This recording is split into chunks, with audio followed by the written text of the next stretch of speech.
Apprendre une nouvelle langue, on s'imagine tout de suite des listes de vocabulaire, des règles de grammaire un peu pénibles, non? Mais et si c'était bien plus que ça?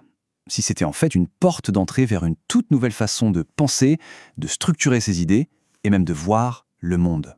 C'est ce qu'on va explorer aujourd'hui, comment le français nous ouvre cette porte. Alors pour bien comprendre, regardons ça de plus près.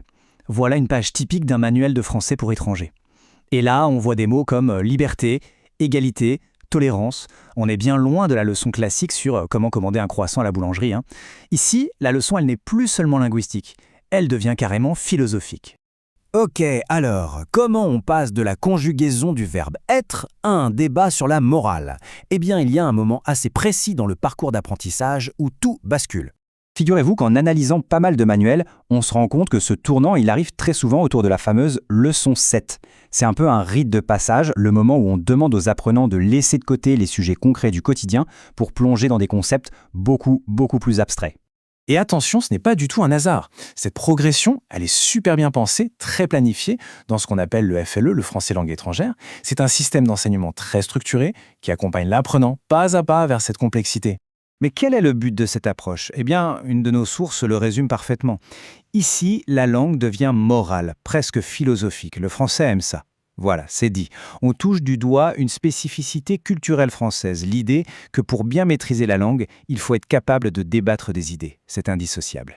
Et de quelles grandes idées parle-t-on au juste? On parle de décortiquer les valeurs qui sont au cœur de la République française. Vraiment, le socle de la société. Si on vient à notre page de manuel, on voit bien que ce n'est pas juste une liste de mots jetés là comme ça. Non, c'est une véritable construction. On enseigne les outils du débat de manière très explicite, mot par mot, en commençant par exemple par un très gros morceau, la notion de liberté. Et la méthode ici, elle est juste fascinante. Il ne s'agit pas du tout de donner une simple définition. Non, l'idée c'est de construire tout un réseau de sens, une sorte de toile d'araignée sémantique. On apprend des verbes comme émanciper ou son contraire assujettir, des antonymes bien sûr comme esclavage et même des expressions imagées comme tenir sous le joug. En fait, chaque élément est une nouvelle pièce du puzzle qui permet, à la fin, d'exprimer une pensée vraiment nuancée. Cette approche, elle a un nom. C'est la pédagogie explicite. L'idée, c'est de transmettre le savoir de façon directe, claire, structurée. Le prof guide vraiment l'élève pour être sûr qu'il ne se noie pas dans l'abstraction et que les concepts sont bien assimilés. Bon, maintenant qu'on a le vocabulaire, passons aux outils qui permettent de construire le raisonnement. Parce que pour jongler avec des idées abstraites, les mots seuls, ça ne suffit pas. Il faut aussi des structures de phrases, une grammaire spécifique. Et l'un des outils les plus puissants pour ça, c'est ce qu'on appelle la nominalisation. Alors qu'est-ce que c'est que ce mot barbare? C'est tout simple, c'est le processus qui transforme un verbe ou un adjectif en nom. Et c'est la clé pour rendre un discours plus dense, plus formel, plus conceptuel surtout à l'écrit. Regardez, cet exemple illustre ça parfaitement. Au lieu de décrire une action simple, les feuilles tombent, on peut parler d'un concept, la chute des feuilles. Pareil, l'action « protéger l'environnement » devient l'idée de la protection de l'environnement. On voit bien le changement. On quitte le monde des actions concrètes pour entrer dans celui des idées. Là, on pourrait se demander, mais pourquoi un tel effort? Pourquoi s'embêter à maîtriser des outils aussi sophistiqués juste pour apprendre une langue? Eh bien, la réponse, elle est profondément culturelle. Parce que tous ces outils linguistiques, en réalité, ils préparent le terrain pour pouvoir participer à ce que certains appellent le véritable sport national en France. Tout cet apprentissage, des valeurs de la République jusqu'à la nominalisation, tout ça converge vers un seul et même objectif culturel. Comme le dit une de nos sources, il s'agit d'être prêt pour le sport national de la conversation et du débat. Et attention, ce sport a ses propres règles.